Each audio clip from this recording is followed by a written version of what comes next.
어서왕. 최근에 커뮤니티에서 화제가 되고 있는 소식들을 어서 빨리 알려드리는 어서왕입니다. 첫 번째 소식은 일본에서 오래된 물건을 감정하는 프로그램에서 참사가 벌어진 사건입니다.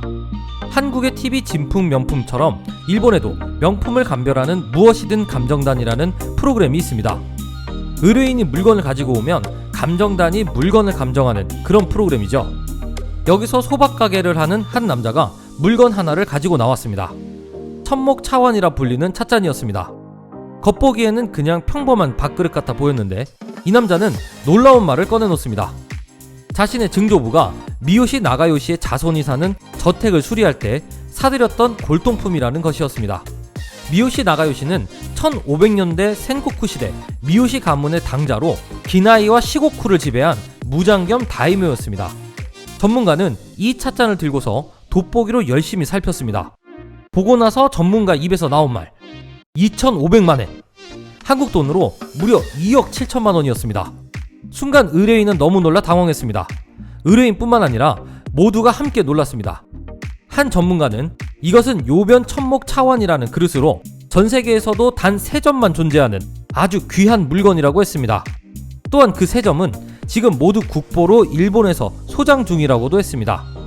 이 찻잔은 중국 송나라에서 가져온 찻잔으로 모양을 달리해서 보면 마치 우주나 밤하늘의 모습 같은 오묘한 매력이 있다고도 했습니다. 그런데 방송이 나간 후 중국의 어느 도시에서 한 아줌마의 제보가 들어왔습니다.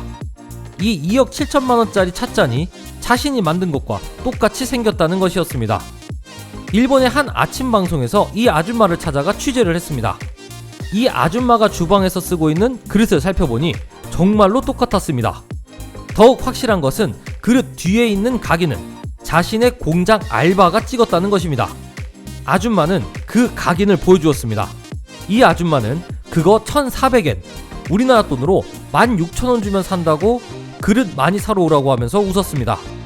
결국 일본 방송은 불과 16,000원짜리 그릇을 2억 7천만 원짜리로 둔갑을 시켰던 것입니다.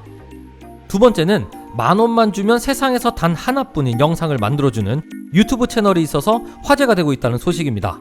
이 유튜브 채널은 팀 아짐키아라는 이름의 유튜브 채널입니다. 방글라데시 정글에 있는 원주민들이 하는 채널인데 한국어로 된 메시지를 보내주면 생일 영상이나 기념일 영상을 만들어주고 있습니다. 큰 종이에 보내준 축하 메시지를 한글로 적어놓고 신나게 읽어주고 춤추는 모습을 보고 이를 본 많은 한국인들은 진정 미친 영상이라며 뜨겁게 열광하고 있습니다. 낯선 한국어임에도 불구하고 문구에 따라 다양한 제스처를 선보이고 함께 춤을 추는 흥겨운 댄스는 절로 즐거움을 주면서 진정 세상에서 하나밖에 없는 영상처럼 느끼게 해주었습니다. 이를 본 네티즌들은 아이디어 진짜 미친 듯, 이게 진짜 창조경제다, 나도 당장 입금하러 간다, 발음 정확한 거 실화? 등의 반응을 보였습니다. 이 채널은 한국에서 외국인 노동자로 일하다가 고국으로 돌아가서 만든 채널로 알려졌습니다. 방글라데시 한 달 생활비가 100불인데 한 건으로 12불을 받고 있다고 했습니다. 그런데 현재 예약으로 2,700개가 밀려있다고 했습니다. 이 채널은 한국인들에게 사랑을 받으며 구독자가 96,000명을 넘으면서 널리 퍼지고 있습니다.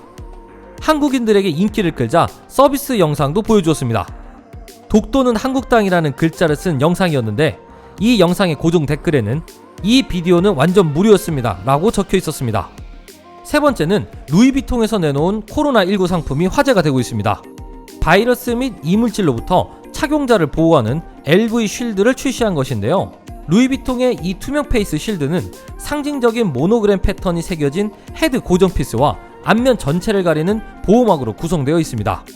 발매일은 10월 30일이며 전세계 루이비통 매장에서 구입이 가능하다고 했는데 가격은 무려 119만 원이었습니다. 이를 본 국내 네티즌들의 반응은 뜨거웠습니다. 용접 바가지 크크크크, 아줌마들이 쓰던 플라스틱 창모자 앞으로 제낀 거네, 벌초 시즌에 맞춰서 잘 나왔네, 너무 싸네, 2조 8천억 정도는 해야지. 네 번째는 한 중국 뷔페의 할인 방식이 알려지면서 웃음을 주고 있다는 소식입니다.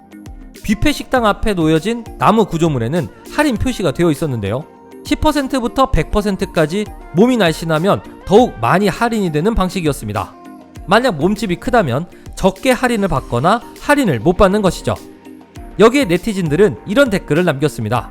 중국스럽네, 마르고 잘 먹는 먹방 애들 투입하면 거덜날 듯. 나쁜 시키들 부들부들. 찌양은 100% 할인에 100% 민폐.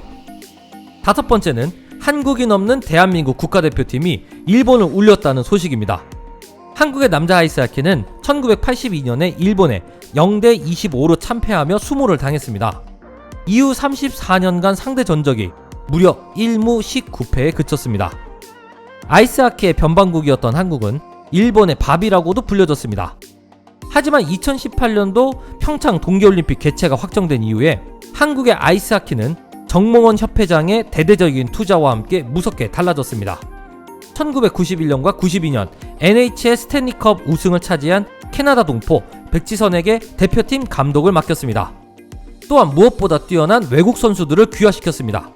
브락 라던스키, 에릭 리건, 맥 달튼, 알렉스 플란트, 마이크 테스트위드, 마이클 스위프트, 브라이언 영 등 귀화 선수 7명은 빠짐없이 최종 명단에 이름을 올렸습니다.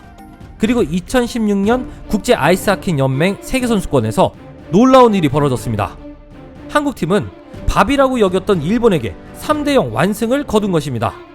일본 대표팀은 한국이 귀화 선수 5명을 투입했다고 화를 냈습니다. 한 네티즌은 일본의 항의에 이렇게 말했습니다. 귀화했으면 한국인이고 더구나 일본 이겼으면 장땡이죠. 지들은 귀화 선수 없나?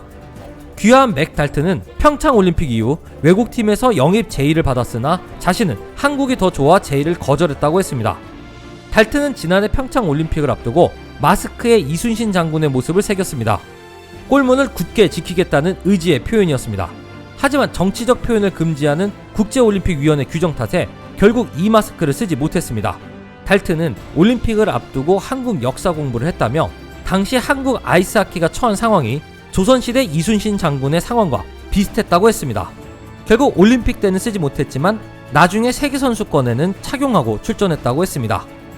여섯 번째는 한국이 저출산 세계 1위의 오명을 쓰고 있는 가운데 헝가리가 저출산 정책이 대박이 났다는 소식입니다. 헝가리 빅토르 오르반 총리는 이민에 의존하지 않고 헝가리의 미래를 지키겠다면서 파격적인 대책을 내놓았습니다. 한 해 약 3만 2천 명 정도로 인구가 감소하고 있는 헝가리 인구는 유럽연합 평균보다 낮은 수준입니다. 파격적인 정책은 우선 4명 이상의 자녀를 둔 헝가리 여성들에게 평생 소득세를 면제해 주겠다는 것입니다. 또한 결혼하면 4천만 원을 무이자로 대출해주며 자녀가 3명 생기면 대출금 전체를 면제해줍니다. 이외에도 향후 3년간 보육시설 2만 1,000곳을 건립하고 보건 시스템에 35억 달러를 지원하며 주거 보조금을 비롯해 다자녀 가구에 7인승 차량 구입비를 지원하기로 했습니다. 헝가리 국민들은 이 같은 정책에 큰 박수를 치며 환호했습니다.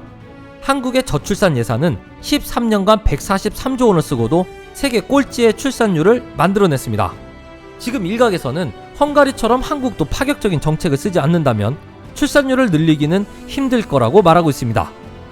지금까지 어서왕이었습니다.